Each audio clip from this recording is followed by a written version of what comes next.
Last spring, I left my best garden bed completely empty. My neighbors thought I had lost my mind. The following year, it produced 40% more food than it ever had. Darker soil, bigger yields, almost no effort. A single verse in the Bible had been telling farmers to do this for 3,000 years until 1945, when it was made financially impossible overnight. In this video, I am walking through 5 steps. What that biblical practice actually is, the science that proves why it works, the moment in history when we lost it, how to bring it back into your own garden, and the one thing ancient farmers knew that modern gardeners almost never talk about. I want to tell you where I was before any of this, because I suspect you might recognize some of yourself in it. For 15 years, I was the gardener who did everything right according to every book and video I could find. I amended my beds every spring. I tested my soil. I bought the good compost, the balanced organic fertilizer, the fish emulsion for a mid-season boost. And every year, despite everything I was adding, the soil felt a little more tired, a little more compacted. The yields were decent, but they were not growing. They were slowly, quietly shrinking. I kept adding more inputs to get the same results. And somewhere around year 12, I realized I was on a treadmill. The more I fed the soil, the more it seemed to need feeding. I thought this was just how gardening worked. You maintain the system, you keep buying, you keep adding, and you manage the slow decline as best you can. I had no framework for thinking about it differently until I found one in a place I was not expecting to look.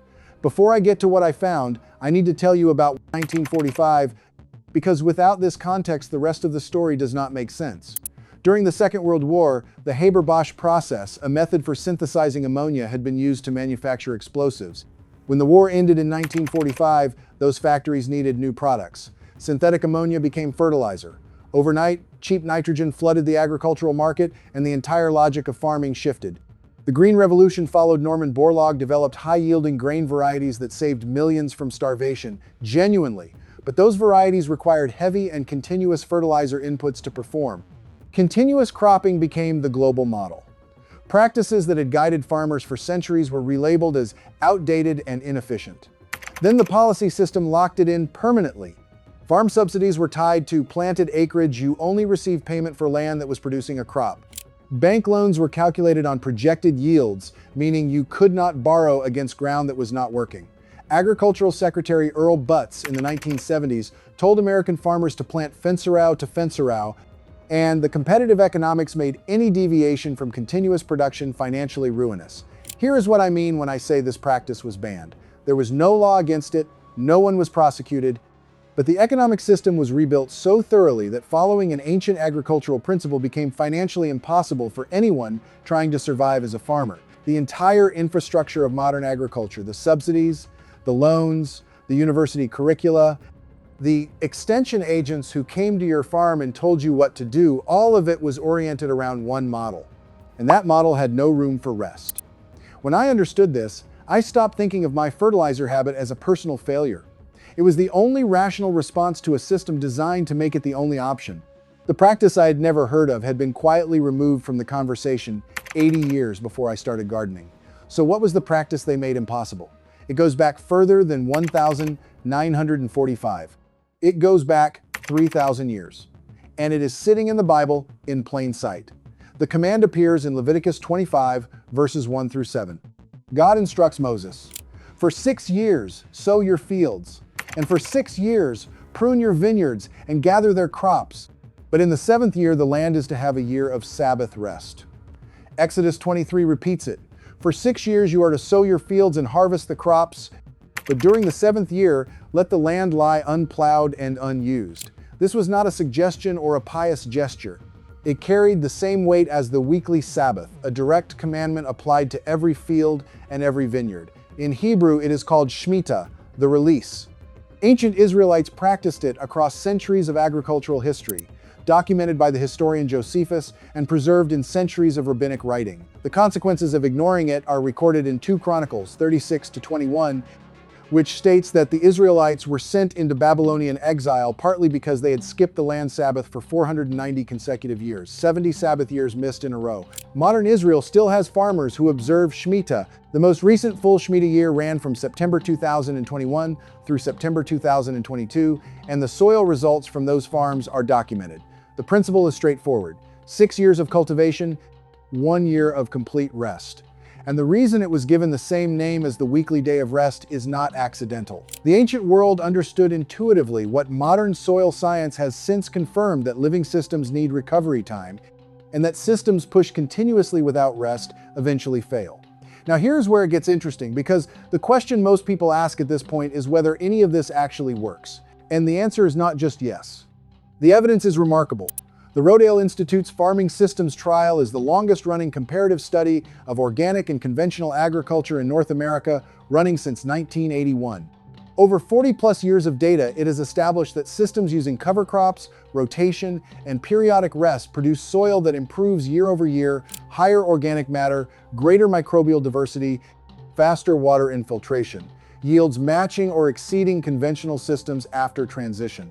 During drought years, rest and rotation organic systems outperformed continuous conventional cropping by more than 30%. Independent research confirms what the Rodale trial shows at scale. Breaking continuous cropping cycles disrupts pest life cycles, reduces soil-borne disease accumulation, and allows the mycorrhizal fungal networks that connect plant roots to nutrient sources to expand back through the undisturbed ground. Earthworm populations recover, the microbial communities that drive nutrient cycling rebuild, the biological infrastructure that no bag of fertilizer can replace restores itself given time. But here is the thing that ancient farmers knew and planned around, the thing that modern gardeners almost never hear about. The first harvest after a rest year is the best harvest you will ever get from that ground. The soil biology has fully recovered. The nutrient cycling is working at its highest efficiency. The fungal networks are extended. Whatever you plant in that rested bed in year 8 will outperform anything that ground has produced before: better flavor, stronger plants, noticeably higher yield. Ancient farmers called this the blessing of the Sabbath year. They did not plant their least important crops there. They planted their most important ones, knowing the ground was about to deliver its best work. The year after rest is not a recovery year. It is a bonus year, and it is the most compelling proof that this system works exactly as the Bible described it. To understand why rest matters so much, it helps to see exactly what continuous cropping does to ground over time, because I lived this and I want you to see it clearly. Each growing season, plant roots draw minerals and nutrients from the soil. Each year of continuous cropping, with no rest, slightly compresses that cycle. The microbial communities that process organic matter into plant-available nutrients get less diverse. The fungal networks that extend the effective reach of plant roots get disrupted by tillage and disturbance. Organic matter slowly decreases. The soil structure that allows water and air to move through it gradually degrades. None of this is dramatic in any single year. But after a decade of continuous cropping, the ground that once grew abundant food with modest inputs needs ever-increasing inputs just to maintain the same modest yield. That is the treadmill I was on. And the reason I could not see a way off it is because the entire agricultural conversation around me assumed continuous cropping was the only model. The treadmill is not natural. It is the product of an economic system built in 1945 to sell fertilizer. The natural state of productive soil is a cycle: production and rest. Production and rest, the same cycle the Bible described, and the same cycle that modern regenerative agriculture has spent 50 years rediscovering. So the next question is the practical one. How do you actually bring this back in a real backyard garden without resting the whole thing at once and going without food for a year? The most practical approach for a home gardener is the section rotation. Divide your growing space into 7 sections. They do not need to be equal in size, just manageable. Each year, one section rests while the other 6 produce normally. During the rest year, plant only cover crops in that section. White clover, hairy vetch, or crimson clover all work well. Mow them periodically and drop the clippings as mulch. Do not harvest from that section for the table. Let the soil biology recover. Over 7 years, every section rests once. Over 7 years, every section earns its year 8 bonus, the harvest after rest that outperforms everything that came before it. If you want to start smaller before committing to the full rotation, use the seasonal Sabbath. Each winter, instead of pushing for cold season production, let the beds rest completely. Plant a cover crop in autumn, mow it in early spring, wait several weeks before planting. 3 to 4 months of rest per year will not replicate the full year of Shemitah, but it will begin reversing the degradation that continuous cropping drives, and it will show you what rested soil looks like before you build toward a fuller system. And before you think this is all theory, Here are two farmers who have already been doing this for decades and their results are documented. Gabe Brown in North Dakota spent years as a conventional farmer before a series of devastating crop failures forced him to rethink everything. He stopped using synthetic fertilizers, began resting portions of his land through adaptive grazing rotations, and watched his soil organic matter climb from 2% to 6% over 2 decades, a transformation soil scientists describe as nearly impossible under conventional management. He documents the whole story in his book, Dirt to Soil. Joel Salatin at Polyface Farm in Virginia runs a system where each paddock gets 30 to 60 days of rest between grazing periods. He has used no synthetic inputs on that land in decades. Both of them, independently, arrived at the same conclusion the Bible encoded 3,000 years ago. The land produces more reliably when it is given time to rest. The biblical soil secret is not complicated. 6 years of production, 1 year of rest. Feed the soil, not the plant.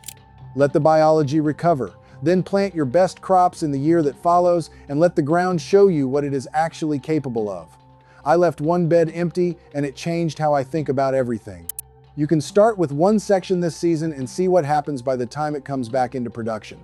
If you want to go deeper on building soil the way traditional farmers did before the chemical era, we have a video on the Amish approach to in-ground gardening and soil building that covers exactly that. Click on it and we will see you in the next one.